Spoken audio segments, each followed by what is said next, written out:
आज सकाळी महाराष्ट्राच्या राजकारणात, समाजात आणि न्यायव्यवस्थेत एक असा क्षण उगवला की ज्याने अनेक महिन्यांपासून लोकांच्या मनात साचलेली अस्वस्थता अचानक शांततेत बदलली.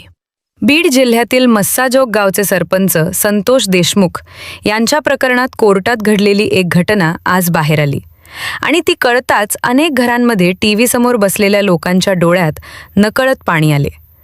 कारण हा केवळ एक न्यायालयीन निर्णय नव्हता, तर तो सामान्य माणसाच्या न्यायव्यवस्थेवर असलेल्या विश्वासाचा कस पाहणारा क्षण होता. गेल्या अनेक महिन्यांपासून महाराष्ट्रात एकच प्रश्न लोकांच्या मनात घोळत होता की संतोष देशमुख यांच्या प्रकरणात खरंच न्याय मिळणार का, की पुन्हा एकदा मोठ्या लोकांच्या ताकदीसमोर सत्य हरवणार. कारण संतोष देशमुख हे फक्त एका गावाचे सरपंच नव्हते, तर अनेक कुटुंबांचा आधार होते. गावात एखाद्याला अडचण आली तर पहिला फोन संतोष देशमुख यांनाच जायचा.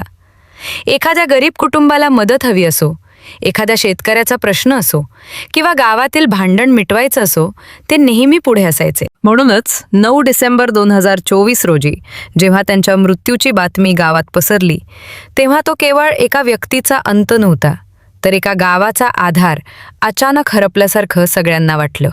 त्या दिवसापासून देशमुख कुटुंबासाठी आणि गावासाठी संघर्षाची एक मोठी लढाई सुरू झाली. सुरुवातीला तपास सुरू झाला. पोलिसांनी आरोपींना अटक केली. पुरावे गोळा होऊ लागले. पण जसजसे दिवस पुढे सरकत होते, तसतसा लोकांचा संयम कमी होत होता. कारण कोर्टात सतत तारखा लागत होत्या. लोकांच्या मनात शंका निर्माण होऊ लागल्या की ही केसही इतर मोठ्या प्रकरणांसारखी वर्षानुवर्ष लांबेल का. सोशल मीडियावर चर्चा वाढू लागल्या. गावागावात चहाच्या टपऱ्यांवर लोक याच विषयावर बोलू लागले. आणि अशाच वेळी आरोपींच्या बाजूने एक मोठा कायदेशीर डाव टाकण्यात आला. आरोपीने कोर्टात जामिनासाठी अर्ज दाखल केला. हा अर्ज दाखल होताच अनेकांच्या मनात भीती निर्माण झाली.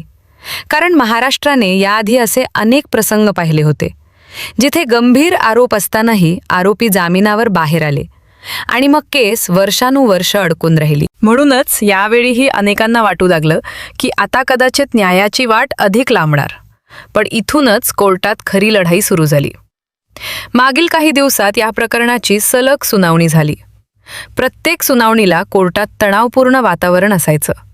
सरकारी बाजू आणि आरोपींचे वकील दोघेही आपापले युक्तिवाद जोरदार मांडत होते.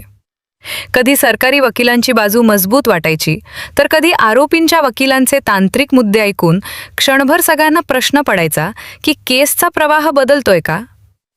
पण या सगळ्यात एक गोष्ट महत्त्वाची होती, ती म्हणजे पुरावे. सरकारी बाजूने कोर्टासमोर तब्बल 23 व्हिडिओ सादर केले गेले आणि जेव्हा हे व्हिडिओ कोर्टात दाखवले गेले, तेव्हा काही क्षणांसाठी कोर्टरूममध्ये पूर्ण शांतता पसरली. कारण हे फक्त तांत्रिक पुरावे नव्हते, तर त्या घटनेचा जिवंत आढावा होते. प्रत्येक व्हिडिओ पाहताना त्या दिवशी काय घडलं याचं चित्र जणू सर्वांसमोर उभं राहत होतं. तरीही आरोपींच्या बाजूने प्रयत्न थांबले नाहीत. केस कशी लांबवता येईल, आरोप निश्चिती कशी टाळता येईल, यासाठी विविध कायदेशीर मुद्दे मांडले जात होते. 2 दिवसांपूर्वी तर परिस्थिती इतकी तणावपूर्ण झाली होती की संपूर्ण महाराष्ट्र या सुनावणीकडे लक्ष देऊन बसला होता. कारण आरोपींच्या वकिलांनी असा एक अर्ज दाखल केला की ज्याने सगळ्यांना धक्का बसला. या अर्जात विशेष सरकारी वकील उज्ज्वल निकम यांना या प्रकरणातून हटवण्याची मागणी करण्यात आली. कारण म्हणून सांगितलं गेलं की त्यांची राजकीय पार्श्वभूमी आहे आणि त्यामुळे वह निष्पक्षता राहणार नाही. हा अर्ज बाहेर येताच लोकांच्या मनात पुन्हा एकदा भीती निर्माण झाली. कारण जर हा अर्ज मंजूर झाला असता, तर पुन्हा नवीन वकील, पुन्हा नवीन तयारी आणि पुन्हा महिन्यांची प्रतीक्षा सुरू झाली असती. पण कोर्टाने या अर्जावर घाईघाईत निर्णय घेतला नाही. न्यायाधीशांनी दोन्ही बाजू शांतपणे ऐकून घेतल्या. कोणताही दबाव न घेता कायद्याच्या चौकटीत राहून निर्णय घेण्याची भूमिका स्पष्ट केली. आणि याच दरम्यान या प्रकरणात एक असा टप्पा आला ज्याची बाहेर कुणालाही कल्पना नव्हती. कोर्टाने अत्यंत गोपनीय पद्धतीने पुढची प्रक्रिया सुरू केली. कारण हा खटल्याचा अत्यंत महत्त्वाचा टप्पा होता. आरोप निश्चितीची प्रक्रिया सुरू झाली आणि एका मागोमाग एक आरोप वाचून दाखवले जाऊ लागले. त्यावेळी संतोष देशमुख यांचे भाऊ कोर्टात उपस्थित होते आणि प्रत्येक आरोप ऐकताना त्यांच्या डोळ्यांतून अश्रू वाहत होते. कारण त्यांना जाणवत होतं की न्यायाची दिशा आता स्पष्ट होत चालली आहे. आणि इथूनच या संपूर्ण प्रकरणाने निर्णायक वळण घेतलं. आरोप निश्चितीची प्रक्रिया सुरू होताच कोर्टरूममध्ये एक वेगळंच वातावरण तयार झालं होतं. एका बाजूला संतोष देशमुख यांचे कुटुंबीय शांतपणे उभे होते, तर दुसऱ्या बाजूला आरोपी आणि त्यांचे सहकारी चेहऱ्यावर चिंता घेऊन बसलेले दिसत होते. कारण आता परिस्थिती पूर्णपणे बदलली होती. आत्तापर्यंत कायद्याच्या तांत्रिक मुद्द्यांवर वेळ मिळवण्याचा प्रयत्न करणाऱ्या आरोपींना आता समजायला लागलं होतं की केस आता अंतिम टप्प्याकडे जात आहे. कोर्टाने जेव्हा आरोपीला थेट विचारलं की तुम्हाला हे आरोप मान्य आहेत का, तेव्हा काही क्षण कोर्टरूममध्ये पूर्ण शांतता पसरली. आरोपीने उत्तर देताना राजकारणाचा मुद्दा उपस्थित करण्याचा प्रयत्न केला अशी चर्चा आहे. पण न्यायाधीशांनी त्याला कठोर शब्दात थांबवलं आणि स्पष्ट सांगितलं की कोर्टात फक्त विचारलेल्या प्रश्नाचं उत्तर द्यायचं, त्यापेक्षा जास्त काही नाही. हा क्षण कोर्टात उपस्थित असलेल्या प्रत्येकासाठी महत्त्वाचा होता. कारण याच क्षणी स्पष्ट झालं की कोर्ट कोणत्याही बाह्य दबावाला किंवा चर्चेला बळी पडणार नाही. विशेष सरकारी वकील उज्ज्वल निकम यांनी देखील कोर्टाच्या या भूमिकेचं कौतुक केलं आणि सांगितलं की न्यायव्यवस्थेवरचा लोकांचा विश्वास टिकवण्यासाठी अशा ठाम निर्णयांची गरज असते. आणि याच दरम्यान कोर्टाने आरोपीचा जामीन अर्ज फेटाळण्याचा निर्णय घेतला. हा निर्णय बाहेर कोणालाही लगेच सांगितला गेला नाही, कारण न्यायालयाला कोणताही दबाव किंवा अफवा निर्माण होऊ द्यायच्या नव्हत्या. पण आज सकाळी जेव्हा ही माहिती बाहेर आली तेव्हा महाराष्ट्रभर एक वेगळंच वातावरण निर्माण झालं. अनेकांनी सोशल मीडियावर समाधान व्यक्त केलं. गावागावात या निर्णयाची चर्चा सुरू झाली, कारण लोकांना वाटू लागलं की उशीर झाला तरी न्याय मिळू शकतो. संतोष देशमुख यांच्या कुटुंबियांसाठी हा क्षण अत्यंत भावनिक होता, कारण अनेक महिन्यांपासून ते शांतपणे न्यायाची वाट पाहत होते. त्यांनी कधीही गोंधळ केला नाही, कधीही हिंसक आंदोलन केलं नाही. त्यांनी फक्त कायद्यावर विश्वास ठेवला आणि आज त्या विश्वासाला उत्तर मिळाल्यासारखं वाटत होतं.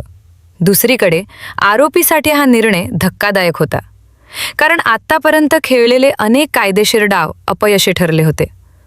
कोर्टाने पुढील सुनावणीची तारीख जाहीर केली आणि स्पष्ट केलं की आता खटल्याची पुढची दिशा शिक्षेच्या मुद्द्याकडे जाणार आहे. याचा अर्थ असा की आता या प्रकरणाचा शेवटचा टप्पा जवळ येत आहे. सरकारी बाजूने संकेत दिले आहेत की हा खून पूर्वनियोजित असल्याचे पुरावे मजबूत आहेत आणि त्यामुळे कठोर शिक्षेची मागणी केली जाईल. दुसरीकडे आरोपींचे वकील शिक्षेत सवलत मिळावी यासाठी प्रयत्न करतील. पण आत्तापर्यंत कोर्टाने घेतलेल्या भूमिकेवरून अनेकांना वाटतं की न्यायाला प्राधान्य दिलं जाणार आहे. या प्रकरणाने केवळ एका कुटुंबाचा प्रश्न उभा केला नाही, तर संपूर्ण समाजाला विचार करायला भाग पाडले आहे. कारण जर अशा प्रकरणात आरोपी सहज चुकले असते तर लोकांचा कायद्यावरचा विश्वास पूर्णपणे ढासळला असता. पण आज लोकांना वाटू लागलं आहे की न्यायव्यवस्था अजूनही जिवंत आहे. संतोष देशमुख यांच्या आईने काही दिवसांपूर्वी दिलेल्या एका छोट्याशा प्रतिक्रियेत म्हटलं होतं की आम्हाला सूड नको, न्याय हवाय. आणि हा विचारच या संपूर्ण प्रकरणाचा आत्मा बनला आहे. गावातील लोकही आता खुलेपणाने बोलू लागले आहेत की हा खटला भविष्यात गुन्हेगारांसाठी इशारा ठरेल. पद, पैसा किंवा ओळख यांच्या जोरावर कोणीही कायद्यापासून कायमचं वाचू शकत नाही, हा संदेश या प्रकरणातून गेला आहे. पुढील सुनावणीच्या दिवशी कोर्टाबाहेर मोठी गर्दी होण्याची शक्यता वर्तवली जात आहे, कारण लोकांना या खटल्याचा शेवट पाहायचा आहे. मात्र प्रशासनाने आधीच स्पष्ट केलं आहे की संपूर्ण प्रक्रिया शांततेत पार पडेल, कारण हा निर्णय केवळ एका कुटुंबाचा नाही तर समाजाच्या विश्वासाचा आहे.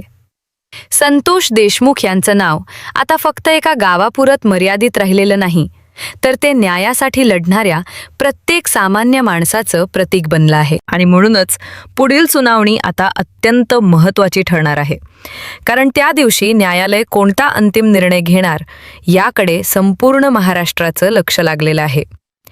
कदाचित तो दिवस केवळ एका खटल्याचा शेवट नसेल, तर न्यायावरचा विश्वास पुन्हा मजबूत करणारा क्षण असेल. आणि म्हणूनच मित्रांनो, जर तुम्हाला अशाच सत्य घटनांवर आधारित समाजाला विचार करायला लावणाऱ्या आणि पडद्यामागचं वास्तव समजावणाऱ्या बातम्या सविस्तर जाणून घ्यायच्या असतील तर हा व्हिडिओ शेवटपर्यंत नक्की पहा. आणि अशाच महत्त्वाच्या अपडेटसाठी आमच्या चॅनलला सबस्क्राईब करायला विसरू नका. धन्यवाद.